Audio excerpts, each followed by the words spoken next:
Oh, hello, hello, and welcome to this week's episode of Grow or Die. I am Laura Chestikoff from Firebird Summit. What's up, everybody? I'm Lawrence Henderson from Boss LLC. It is always a pleasure, Laura, to be in the house with you. Always with you too, my friend. I hope you had a wonderful vacation. I did. And like most vacations, it was all too short. Touche. It wouldn't be vacation if it wasn't too short. So, well, welcome back. Glad to get back at it. So I understand you have a topic for us today. I do. And so all the stuff that's going on in the news, right, regardless of where you land in the world of politics, leadership, and all these other things, one thing that's been floating to the top of mind as I work with clients, individual and corporate training clients, and it's this idea of performative allyship.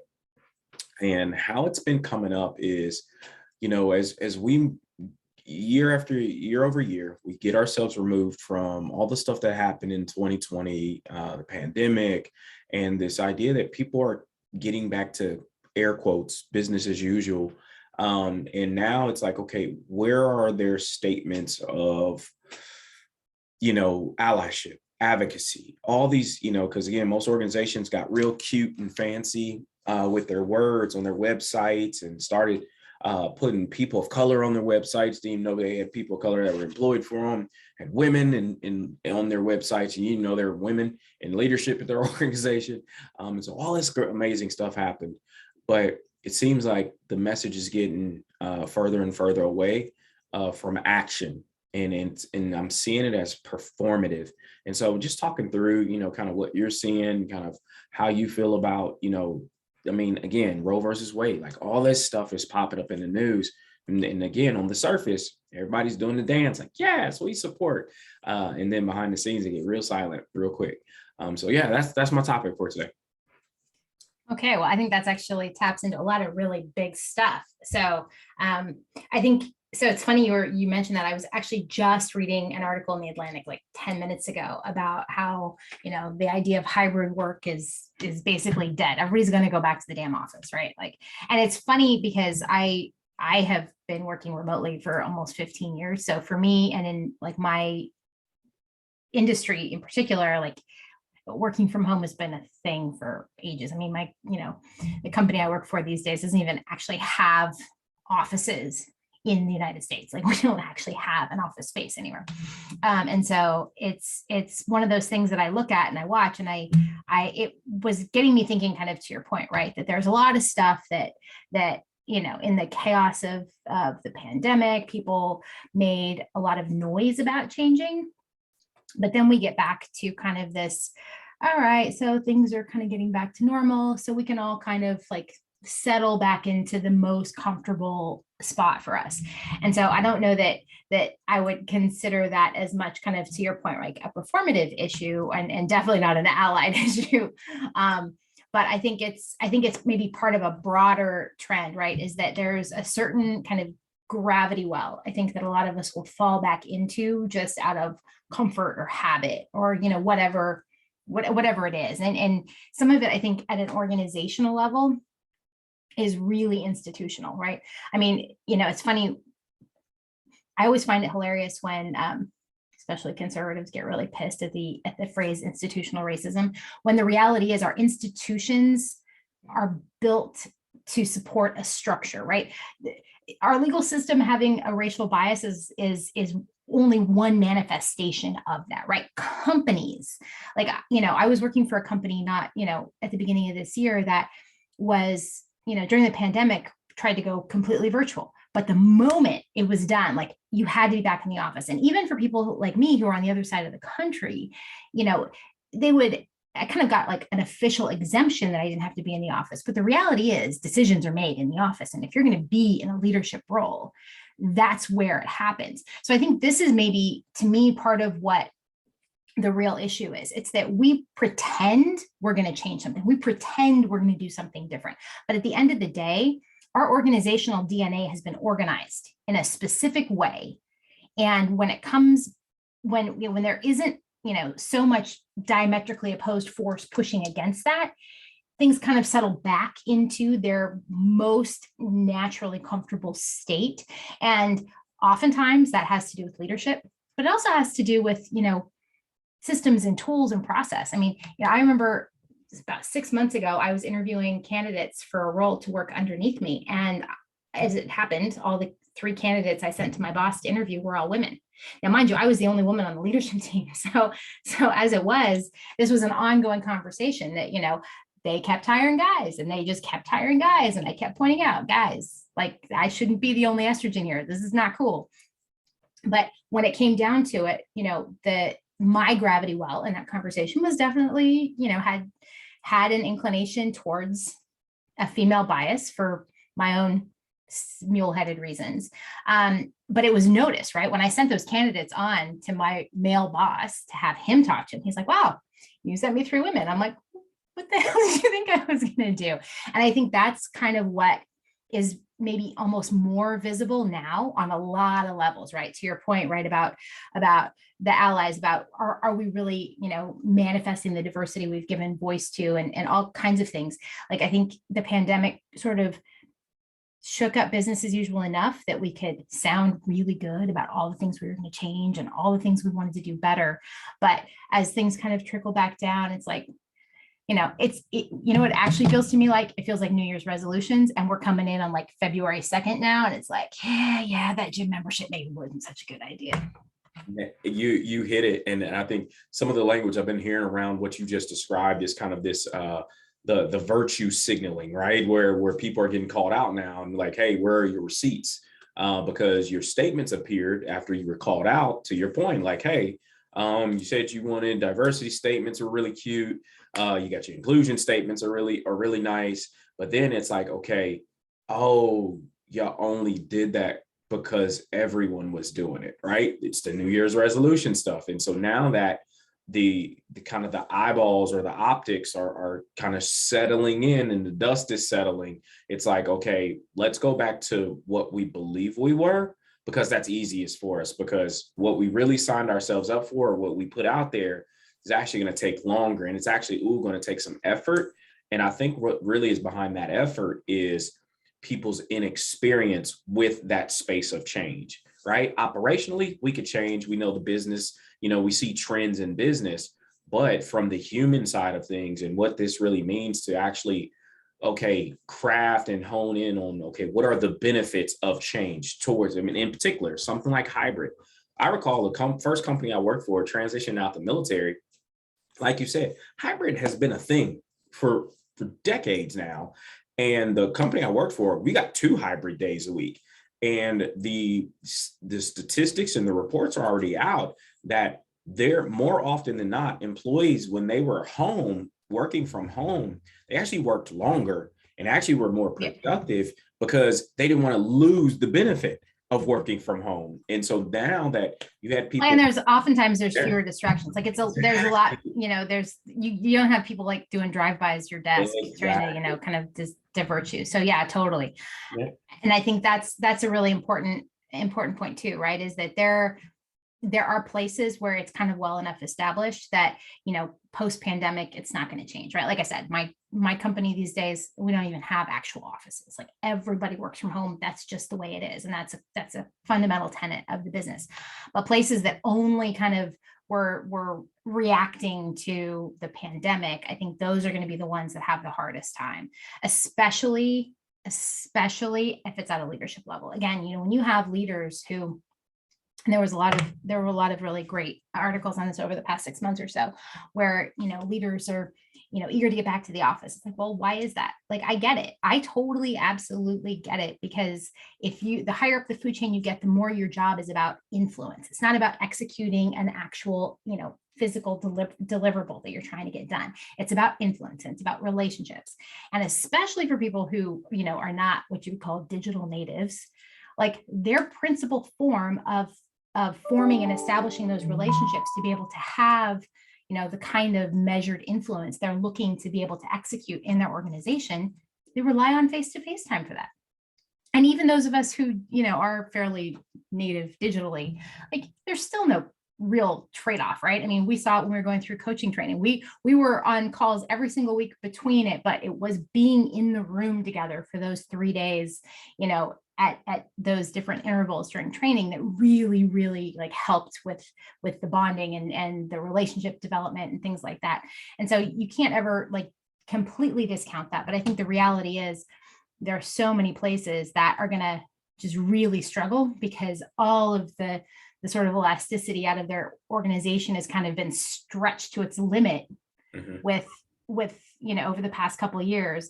And as they kind of try to get back to, you know, quote unquote normal, they're just going to automatically gravitate back towards what's the safest, the easiest, the most comfortable, you know, the places that don't even have like good video conferencing, or they don't have good security policies for employees to work from home, or worse yet, companies that historically didn't, you know, necessarily give their employees a laptop, right? They only had a desktop machine, and then they were screwed when it was time to work from home. I mean, all of those are like really kind of institutionalized functions within an organization that, you know, are not trivial to change.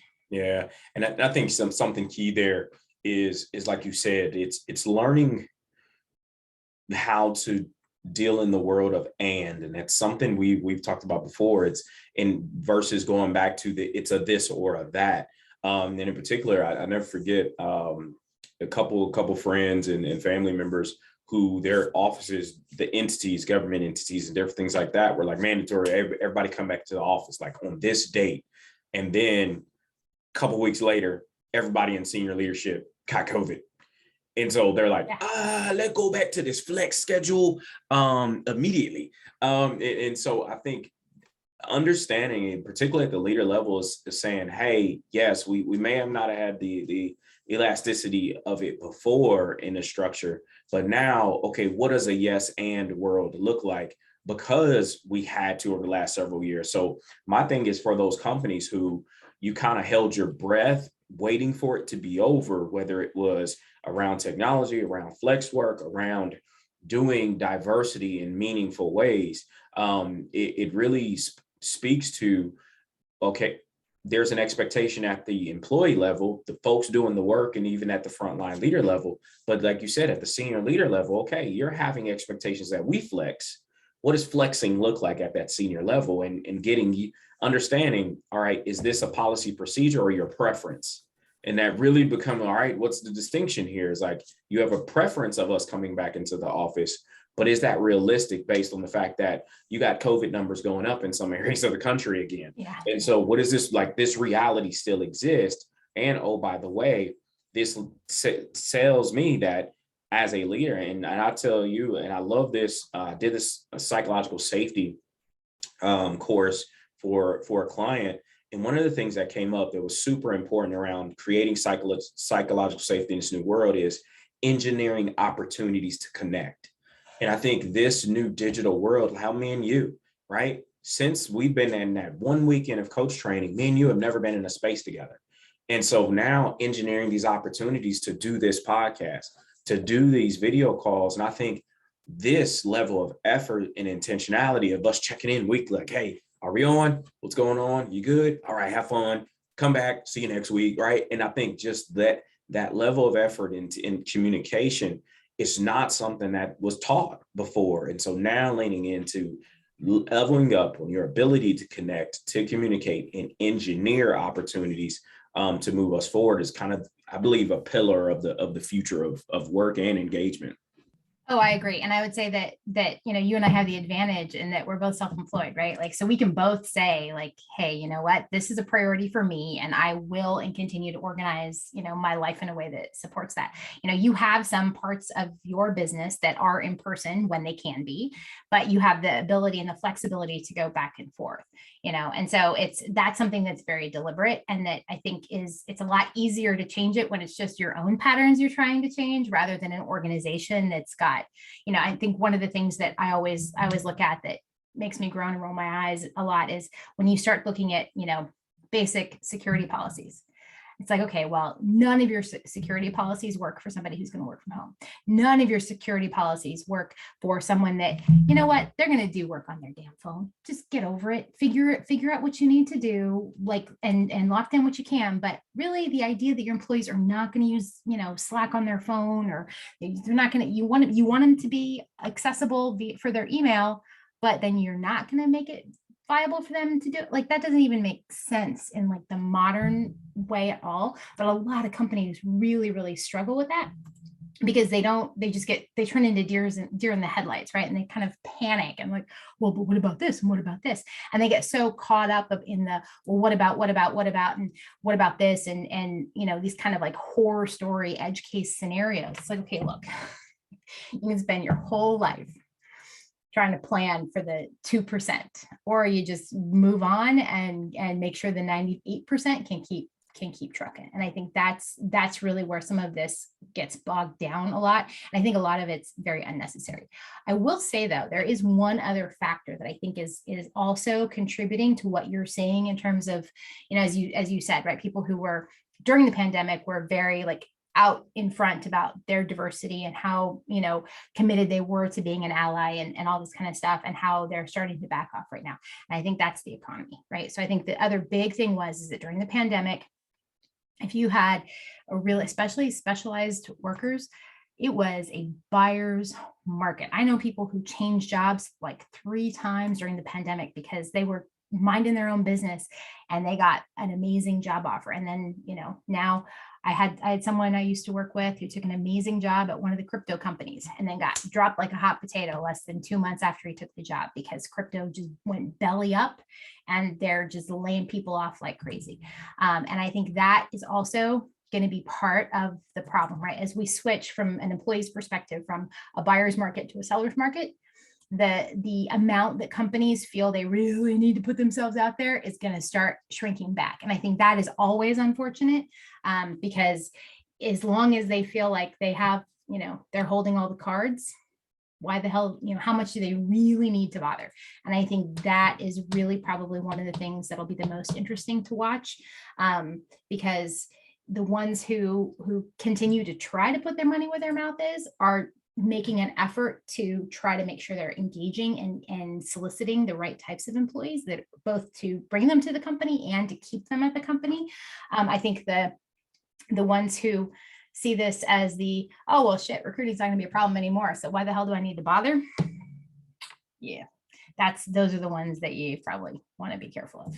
Yeah, and I think it goes back to, something we've talked about earlier is, and it speaks to the company having an ego, good, bad, and different. And the ones who say, you know what, we really are taking these steps and you're going to say, hey, our brand is still our brand, but we want it to mean something in this way. And those that create an intention around it, right? Those that say, okay, it really is about our people and we're going to co-create what this future looks like for us.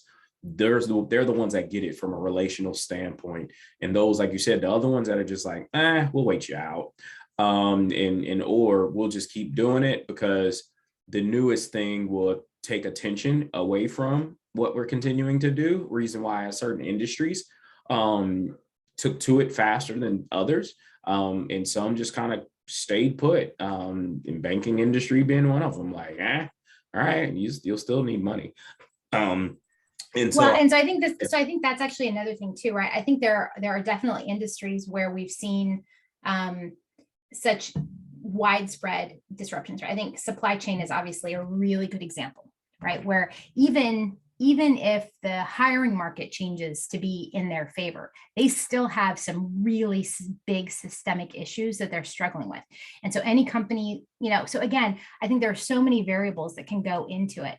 But I think that you're also onto something when you say it's like what's the hot topic? Like what's, I remember back when I was still living in Austin, I had a date with a guy back when I was single who he had been in the military and he was African-American, and he hated Colin Kaepernick. He hated him. And he went on, and I am not going to tell a Black man living in Texas, that his experience, I'm not going to argue with him on his experience of race, but he made a point that it was, but he said he felt like, Colin Kaepernick was all about himself and everything else. And that it was just like the topic du jour. Like it was the topic du jour. And I asked him, I said, so do you really believe that all of the chaos that erupted around Colin Kaepernick did not raise awareness of police violence against the African-American community outside of the African-American community? And he goes, no, not at all. And I'm like, well, okay, coming from a white liberal community, I got to say, I actually think it did raise a lot of awareness, because I don't think this was something that, my friends and people that are very political necessarily had front of mind before he started trying to make a point. And so he looked at me like I was crazy. And then that was our last date. But like it was just funny, because he really felt like it was just like the issue du jour, and like people would just move on to something else and like, whatever. And it was a weird moment for me, because first of all, I didn't expect him to have that position. But even beyond that, the idea that he really was very angry about the idea that someone was exploiting a legitimate issue, but turning it into just like today's, headline hot button, was, I don't think he was wrong about that part. I think that it was, but I think that it was still, just because that's the case doesn't mean I don't think it's still worthwhile, right? Because I think you can have people who are like, they read this week's, they read a blog article on Harvard Business Review this week. And so now all of a sudden this is their hot topic for the next couple of weeks. And that's always going to happen to some extent. And yes, it's not awesome when they get super pumped up about this, and then 2 weeks later they read another article and they drop this to go get super pumped up about something else. But the truth is, I think it's still better than just sticking your head in the sand and playing ostrich and not paying attention to any of it. Yeah, being frenetic, I don't think is necessarily get any of those topics, move the needle on any of those topics. But I think it's still better to start building awareness over time. And I think that's just one of the ways that you have to assume it's going to happen. Mm-hmm. Yeah, and I think really this topic and the reason why I wanted us to talk it through and really share is because this idea of what me and you are doing, right? Modeling the calling people into these conversations versus calling people out. Like, can we seek to understand why these things are for certain communities? And I think that's the trouble that comes from, the song and dance of it all is, okay, is this really just for the smoke and mirrors? Or, again, the hot topics of the week. And again, guy coming from an HR background, golly, the hot topic of the week is a moving target. And it's based on performance. It's based on employee engagement and different things like that. And I think, it's based on the latest sexual harassment lawsuits coming across your desk. Or the last, employee satisfaction survey, right? They come through and, everybody has a knee-jerk reaction to number 53, and we develop entire training programs around number 53 and forget that there were 200 questions on the daggone survey. And so it becomes this song and dance that we become reactive to. And I think for a lot of people, it ends up having kind of reaction fatigue, if you will. And so what ends up happening is people just like, they disengage altogether, because they're like, okay, I reacted the first several times that you said something was important. But after a while, like, okay, all right, is this really important this time? Or what's the thing? And I think that's the difference between this society of, attention grabbing versus, okay, what are the topics that are really going to impact our communities? And really, I think there stands from having those kind of singular, comprehensive and coherent voices that we benefited from as we were growing up, where those voices could be trusted to an extent that they didn't have an overarching agenda that they were kind of trying to point us in a direction of. And I think that's the other part of this performative part of it is what gets people out of the game is they're just like, oh my God, here we go. It's just another one of those things, and people start beating the drum. But there are some underlying things that people are really, truly being impacted. But how do you sift through the noise of it all is what I really, really stand to venture out with leaders in these political spaces, in these academic spaces, and within organizations. How do we feel? Well, and so I think And I think that ultimately becomes the question. I think that's the question that each of us has to answer for ourselves, right? Because look, if you want to get worked up about issues, you can go from now until the day you die, because there are issues everywhere you turn around, and plenty of them are worth committed effort. They're worth caring about. They're worth devoting time and energy towards. But you only have 24 hours of any given day, right? And you have a finite amount of time, a finite amount of energy, and a finite amount that you have to be able to influence the things in your sphere of influence. So I think the real priority becomes, what is it that I, Laura, care about? What is it that Lawrence cares about? And the list of, like, the big list of things I care about might be as long as my arm, but the list of things that I prioritize and that I make sure that are guiding principles when I make decisions. They are fundamental cornerstones to the relationships I have in my life. They're part of how I show up in business. They're part of, like, an ongoing, the mortar in the bricks of my life can only be a handful of items, because if it's more than that, my focus is too dispersed, it's too scattered, it's not concentrated enough to actually feel like I'm making any kind of impact. And so I think that becomes the really, really important part. And that, I think, is so hard to get crystallized and clear at an organization level, because that tends to be very, very personal, and it tends to be about your experience, as just how you have come up in the world and what you've experienced. And I think that's where companies, I think, have maybe overreached in terms of, oh, we're going to be all things to all people, or we're going to try to, but it's like, okay, let's take it back to something that's actually tactical enough that it can be something that shows up in how we engage, how we hire, how we recruit, how we promote, how we, help build up our employees, and how we represent ourselves in our communities.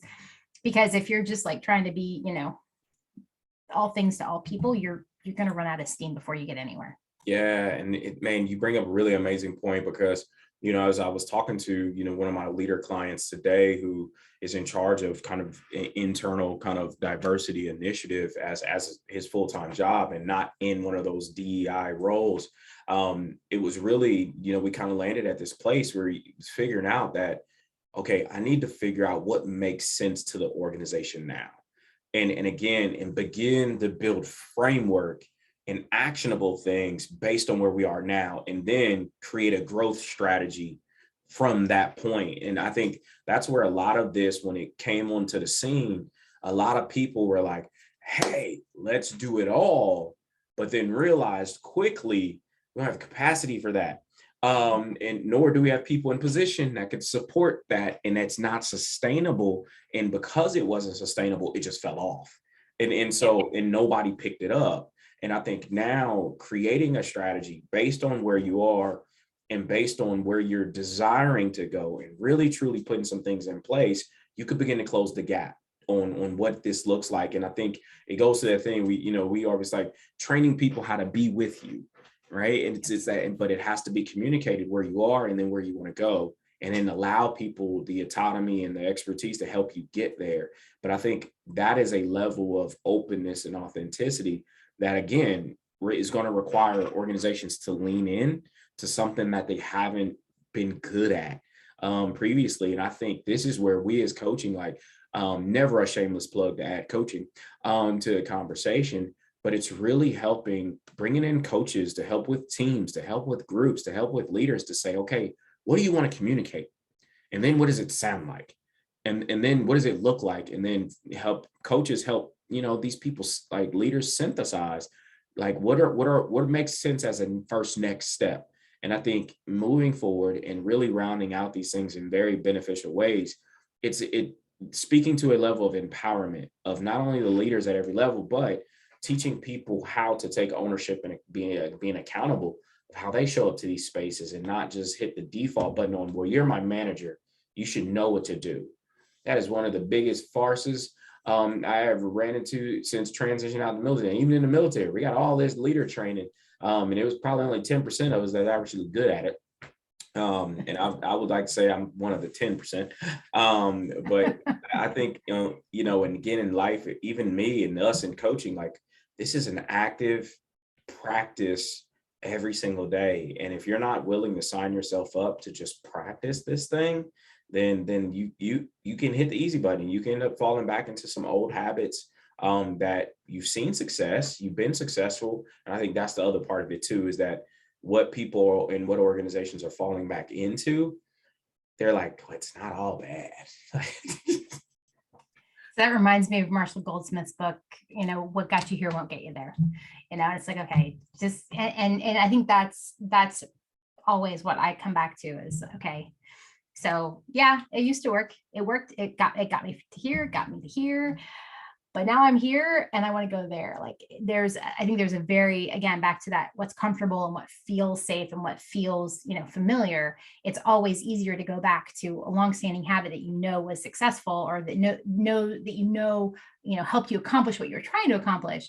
But it's not a safe assumption that it's going to help you with where you want to go next. Mm-hmm. And that's a really hard thing, I think, for a lot of people to get their head around. And a lot of times I don't think people are, as aware of it as they need to be out of the gate.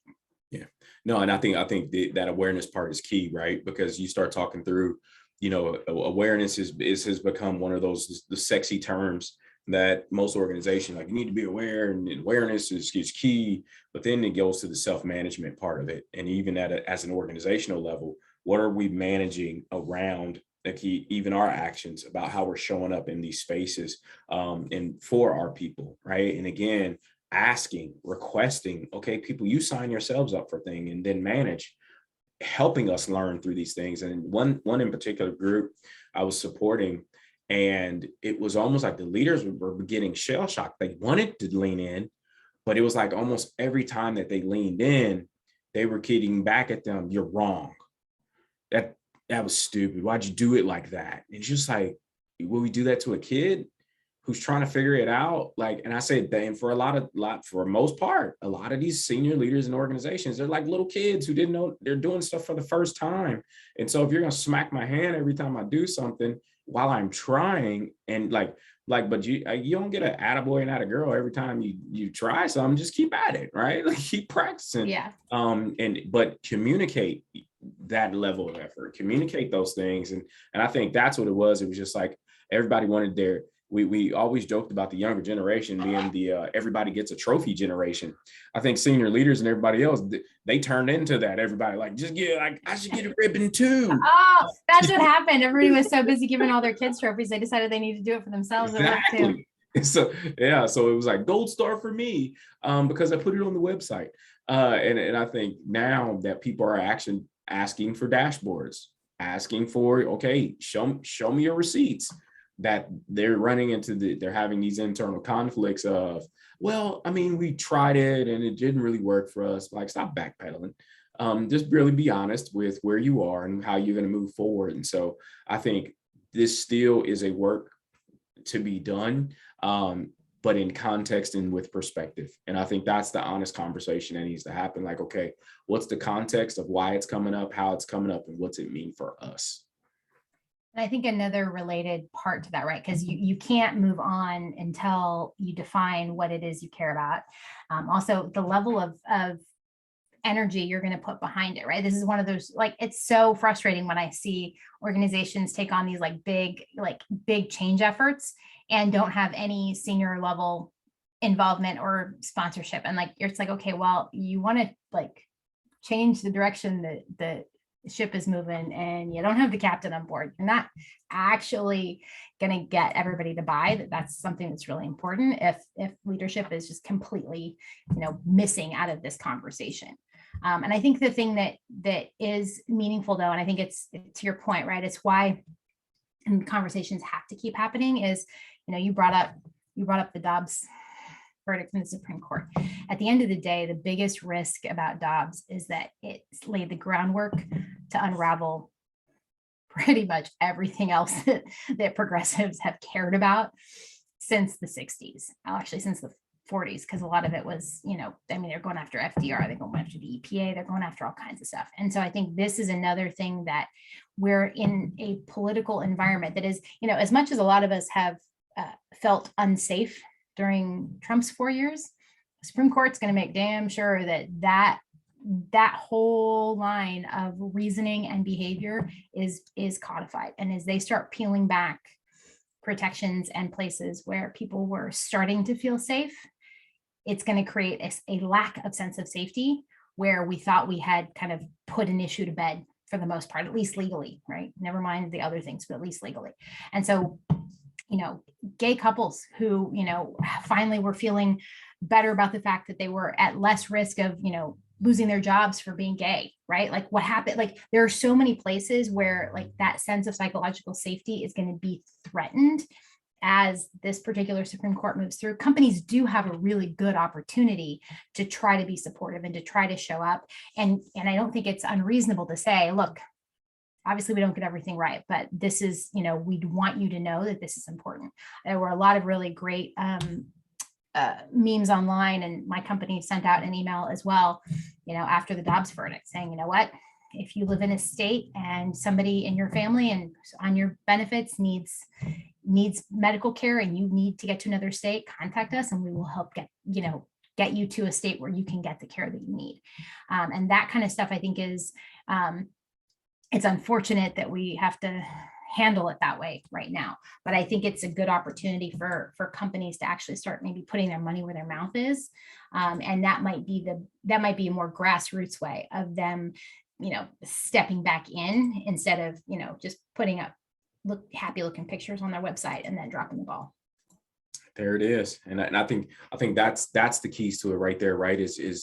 And I think grassroots is the best word to think about this. And particularly, again, do it where you are, right? Be the change, right? And operationalize all those anecdotes and quotes that we used to put inside of PowerPoint presentations, but being the change you want to see and starting at an organization level by actually, putting some weight behind and some effort behind the things that are important, not only to you, but important to your employee population.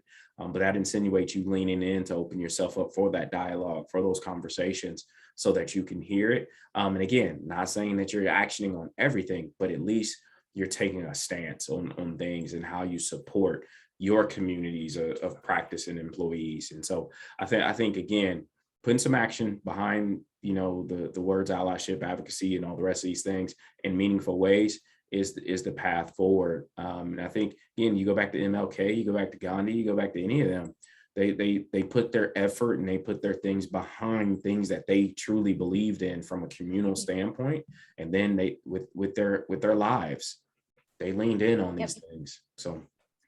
Yep. And I think that's ultimately gets us back to kind of where we started, right? Which is you have to decide what's really important to you, because you can't try to solve everything. If you try to boil the ocean, you're just going to run out of steam before you make any progress anywhere. It's honestly, one of the things I love about watching, Stacey Abrams just continue to push and continue to push and continue to push. She doesn't back off of her point, and she recognizes there's bigger sets of injustices that, need to be addressed, but she's trying to stay focused enough that she can actually move the needle. And I think that becomes, maybe that's one of the hardest things for us to get used to in our whole ADD, universe of having, a shorter attention span than goldfish. Makes it really hard sometimes to not get distracted by, oh, that bright and shiny, oh, bright and shiny, oh, bright and shiny, oh, bright and shiny. It's like, holy crap, no, stop, like focus, just pick something that you feel passionate enough about that you can commit some real effort to.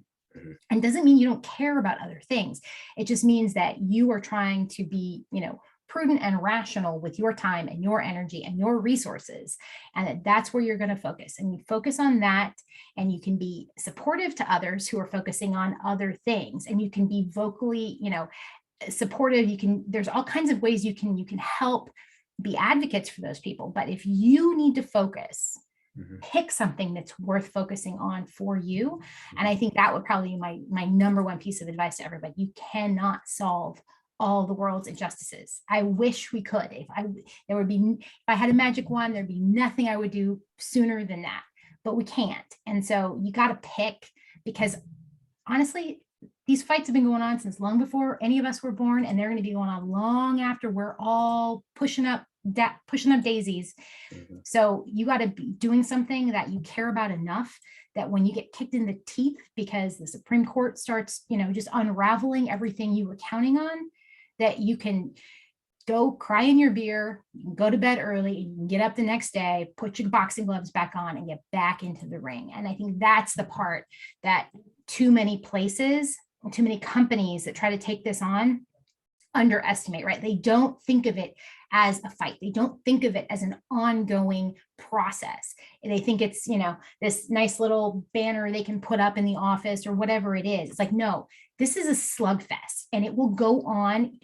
John Lewis was doing it, long before he ever ran for Congress. And he's gone now and we can't even get, a voting rights bill passed in his name. This is not going away. So you can't think it's just going to be a turnkey snap of the fingers. There's no app for this shit. You got to keep fighting, which means you have to focus and you have to prioritize because it'll take it out of you. You have to have something that is meaningful enough that it's worth getting knocked down for and then worth dragging yourself back up for afterwards. I think that's a good place to land. I like that. Then. Man. Well, I hope your clients who are struggling with this have some opportunities to remagnetize their compass and figure out where they want to go. Definitely. And I appreciate you. I knew you would be willing to tackle this one and lay some gold and platinum nuggets about what to do and how to do. And so it's always an absolute pleasure to have these. And I think this one's hard, right? I mean, again, like for me, I get more worked up about the political stuff a lot of times than the organizational stuff. And I've ever since the leak came out about what was expected in the Dobbs, in the Dobbs opinion, I've been kind of bracing myself for the fact that, okay, this is not going to be the last one. They're laying the groundwork here to just start unraveling everything they can since FDR. And a lot of that stuff is going to feel devastating. And I got to brace for impact because this is going to be a long fight and it's not going to be over anytime soon. And I'm not willing to throw in the towel and just say, okay, you won. I'm going to go off and, skulk in my corner.